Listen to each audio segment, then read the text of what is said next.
Oi gente, tudo bem com vocês? Meu nome é Elisa e no vídeo de hoje eu vou te ensinar 5 passos para você passar no Enem.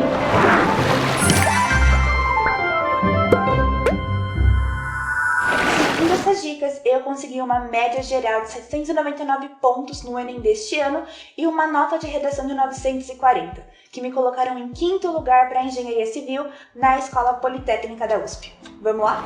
E se você gosta desse tipo de conteúdo, por favor, já deixa um gostei nesse vídeo, compartilha com seus amigos e comenta no que mais você tem dificuldade no Enem para que eu possa gravar mais vídeos a respeito. Bom, o primeiro passo é um pouco controverso e vai de encontro com muitos conselhos que você encontra na internet, que é: não comece por simulados. O motivo para isso é que simulados são valiosos, eles são o mais próximo que você pode chegar de como é fazer aquela prova de verdade. E por isso, você só deve fazê-los quando você estiver minimamente preparado para tirar o máximo de proveito deles. E você só vai estar preparado a esse ponto quando você tiver estudado o basicão que mais cai e que exige menos esforço para aprender. Como assim? Existem algumas matérias no Enem que caem com muita frequência, muita mesmo, e que não são tão difíceis assim, que você consegue aprender em algumas semanas. E o ponto principal é que, ao fazer um simulado, o seu objetivo é, primeiro, treinar a sua aplicação de conteúdo para resolver questões,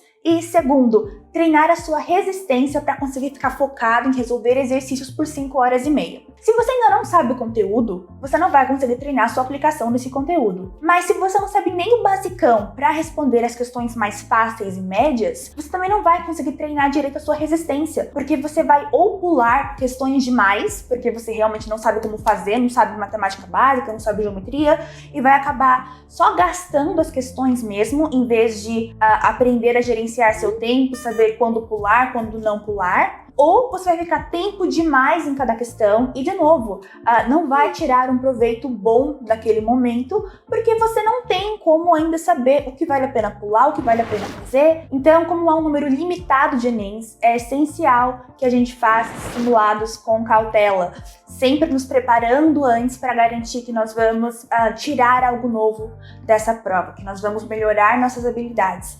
E a melhor forma de fazer isso é começar estudando esse basicão, que vai te levar 1 mês e meio para aprender, e depois começar a fazer simulado com todo vapor, porque daí você já vai conseguir responder as questões fáceis, questões médias, vai ter uma noção melhor de como funciona a prova, e vai ser só uma questão de tempo para você se acostumar a resolver questões em si, porque a teoria já vai estar aprendida. Mas que matérias são essas? Para a prova de matemática, que é 1/5 da sua nota, então em alguns cursos até mais, porque o peso varia no SISU, a melhor coisa que você pode fazer antes de começar a treinar simulados é estudar matemática básica e geometria plana, que tem cursos completos no YouTube do professor Ferreto de graça, e que são ótimos, então eu sugiro muito que você vá fazer agora. Função de 1º e 2º grau, noções de estatística, principalmente mediana, moda e média, e, se possível, combinatória. Com esses conteúdos, você já vai ter uma base muito boa para matemática e vai conseguir resolver uma penca de questões. Daí, quando você for fazer o simulado, você vai saber o que pular, o que não pular, e já vai conseguir uma nota boa só com esses conteúdos. Para a prova de linguagens, eu sugiro começar estudando História da Arte e Literatura, porque, novamente, são conteúdos menos densos do que humanas, por exemplo, são relativamente rápidos de se estudar e caem com muita frequência.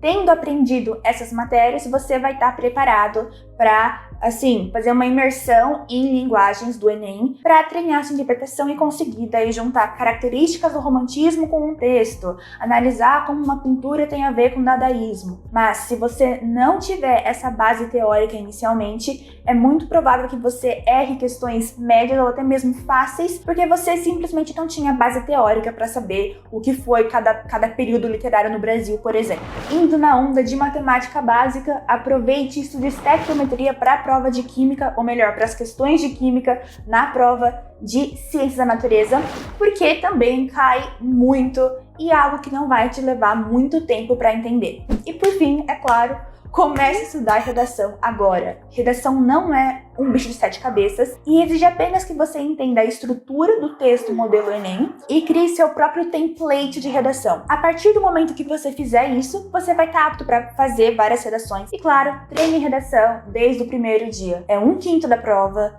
é extremamente importante e é vou dizer, fácil de se fazer se você treinar direitinho desde o começo. Porque redação é um modelo, é um protocolo, é um decoreba. Então você tem que desenvolver o seu próprio modelo de redação e a partir daí, quando você for fazer um simulado, fazer uma redação para correção, você não vai estar no escuro falando, meu Deus, como é que eu começo esse texto? Você já vai ter os direcionamentos na sua cabeça e o seu trabalho vai ser apenas refinar a sua dissertação, refinar alguns pontos, melhorar algumas coisas, porque você já vai ter estudado o basicão. Então, antes de abrir o seu primeiro simulado, veja umas aulas de redação, leia algumas redações que tiraram notas altas nos anos passados, dá uma olhadinha nos sinônimos, nos conectivos, nas conjunções utilizadas e tente fazer algumas sozinho, tente criar o seu próprio modelo, crie esse feeling para como funciona uma redação do Enem, porque a partir daí, qualquer simulado vai ser muito mais fácil, você vai tirar essa ansiedade da redação que todos nós temos, certo? Uma vez estudado todo esse conteúdo, aí sim é a hora de começar a fazer simulados. Mas presta atenção, os simulados têm que ser feitos da forma mais realista possível. Ou seja, a prova começa 1 da tarde você vai sentar no seu quarto, na sua mesa e vai começar a fazer essa prova. Vai fazer de máscara, com caneta preta, se for a prova física, com o gabarito e a prova impressos, incluindo folha de rascunho para redação e para conta de matemática. Se for digital, com o PDF do Enem aberto no computador para você se acostumar a ler na internet e voltar em páginas, etc. Também com uma garrafinha de água para você aprender a regular o quanto você pode beber sem ter que ir no banheiro muitas vezes. E da mesma forma, experimentando diversos tipos de comida para ver quais que te dão o melhor desempenho na prova. Por exemplo, eu normalmente não gosto de levar doce, porque me dá uma queda de açúcar depois de um tempo. Então, se eu comer um doce no começo da prova, eu vou ficar fatigada, cansada, de saco cheio, lá pela 3ª ou 4ª hora, o que não é bom. Eu, inclusive, cheguei a ir muito mal no Enem, justamente porque eu levei uns bis pra comer e alguns bombons, e daí eu fiquei, assim, com sono no meio da prova. Então, toma cuidado com isso. Mas, basicamente, a ideia é que o simulado seja o mais realista possível e que você experimente qualquer coisa nesse momento pra ver o que vai aumentar suas chances no dia de verdade. E um adendo, algo que eu não testei ainda, mas que eu quero tentar esse ano,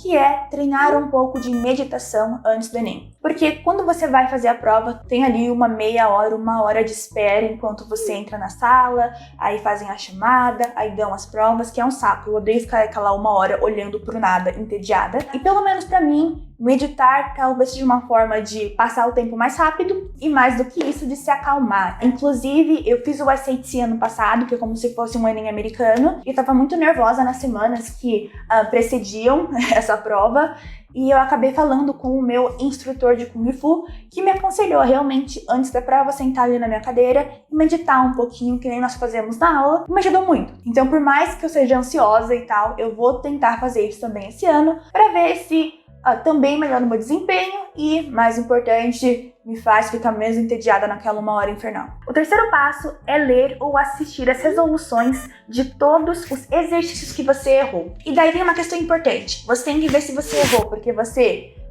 caiu na bobeira, cometeu um errinho ali, não viu uma vírgula e errou por falta de atenção. Se você errou porque você estudou o conteúdo, mas não conseguiu aplicá-lo na hora. Se você errou porque você ainda não sabia o conteúdo, mas conseguiu entender a resolução ao assistir um vídeo. Ou se você errou porque você não sabia o conteúdo e mesmo vendo resolução, continuou sem entender nada. Porque se forem os primeiros 2 casos, erro de bobeira ou erro por não saber aplicar a matéria, essa é a hora que você vai pegar esse exercício, vai guardar no seu computador, tirar um print, copiar e colar no documento Word, para que você revise no futuro. E nesse momento é útil você utilizar aquela técnica que eu falei no meu último vídeo de repetições passada, que é estudar com intervalos que vão ficando cada vez mais distantes entre si. Porém, para simplificar, caso você não esteja acostumado a fazer revisões, não sabe se organizar muito bem nesse sentido, você pode começar apenas revisando um dia depois que você fez o simulado, 1 semana depois da primeira revisão, e 1 mês depois da segunda revisão. Ou seja, se eu fiz um simulado hoje e eu errei um exercício, eu refaço o exercício amanhã para ver se eu entendi o raciocínio, se eu consigo fazer sozinha agora. Se eu conseguir, eu faço de novo o exercício 1 semana depois de amanhã. E se eu conseguir, daí eu faço só 1 mês depois da semana que vem. Porque senão o que acontece é que você pode até compreender como é que se resolve uma questão hoje, ao ver a resolução, e até conseguir fazer sozinho, mas até o Enem, né, vão passar 5 meses, você não vai conseguir lembrar na prova, na hora da pressão, com o tempo passando, como é que faz, não vai conseguir aplicar, e daí esse estudo que você teve hoje, simulado, vai ter sido desperdiçado, porque você não realmente colocou esse raciocínio na sua memória de longo prazo. E é por isso que é importante revisar regularmente as abordagens mais comuns para exercícios que caem com frequência. Agora, se você errou porque você ainda não conhecia o conteúdo, há 2 opções. Tenta ver a resolução. Se você entender pelo menos alguma informação, pegar algum detalhe avulso, que você ficar, entendi esse ponto, é legal, se você conseguir, que você faça um flashcard daquilo. Por exemplo, olha essa questão aqui. Ela está cobrando pH e está te perguntando qual seria a cor do indicador ácido-base na saliva humana e no ácido gástrico. Talvez, se você não tenha estudado pH, ainda não faça a mínima ideia do que isso é, talvez não saiba qual é a indicação dele nesses fluidos do seu corpo. Porém, ao ver uma videoaula explicando, talvez você entenda mais ou menos que pH é a acidez de alguma coisa que tem a ver com H+, e a mais que 7 é básico, menos que 7 é ácido, e a boca é sempre neutra e o estômago é ácido. Beleza, você entendeu alguns pontos assim. Não é um conhecimento consistente o suficiente e denso o suficiente para você fazer um resumo inteiro, porque faltam muitas peças do quebra-cabeça, você não entendeu toda a teoria.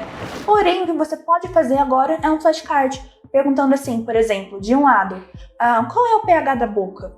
Você não sabe muito bem o que é pH, mas você sabe que é neutro. Porque daí, quando você for estudar aquela matéria de verdade no futuro, você já vai ter uma introdução para aquilo, vai ser mais fácil de você entender. E caso não dê tempo de você estudar e acabe caindo algo semelhante na prova, você pode conseguir responder alguma coisa só por meio dessas associações de pura memorização. Essa questão de geografia, mas que também está cobrando, de certa forma, pH, a resposta certa era calagem. E pode ser que você não soubesse nada de solos ainda, o que é calagem, o que é acidez e pH no solo. Porém, ao ver a videoaula, você pode descobrir a informação de que a calagem é usada para diminuir a acidez no solo, tem a ver com calcário.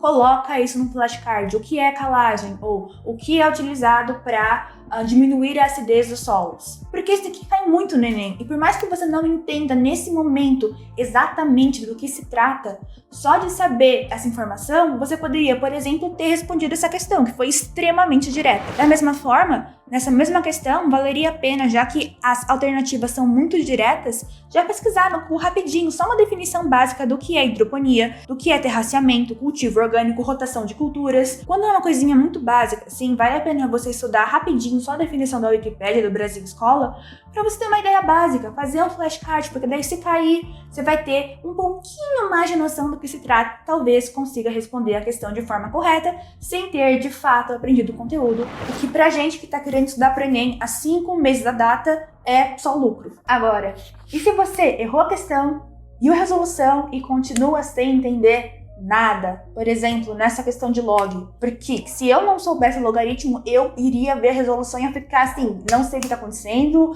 cai um negócio negativo, não sei o que, eu não teria entendido também se eu não tivesse aprendido o logaritmo antes. E nesses casos, descarta simplesmente. Se não tem nenhuma informação que você possa tirar, que você tenha entendido, descarta, porque você realmente vai ter que estudar esse conteúdo do zero primeiro, e é muito provável que, se você ainda não aprendeu, e se você for tentar aprendê-lo agora, você não vai entender, porque ainda faltam algumas matérias antes que vão criar o caminho, né? Vão pavimentar a estrada para que você consiga chegar nesse conteúdo com um pouco mais de conforto, com um pouco mais de facilidade para compreender. O quarto passo é que você aprenda conteúdos novos durante a semana, sempre priorizando aquilo que cai com mais frequência no Enem e estudando por meio de fontes específicas para o Enem. Porque se você pega material para FUVEST, para vestibular, para concurso, para coisa militar, você provavelmente vai encontrar informação demais que é desnecessária para você,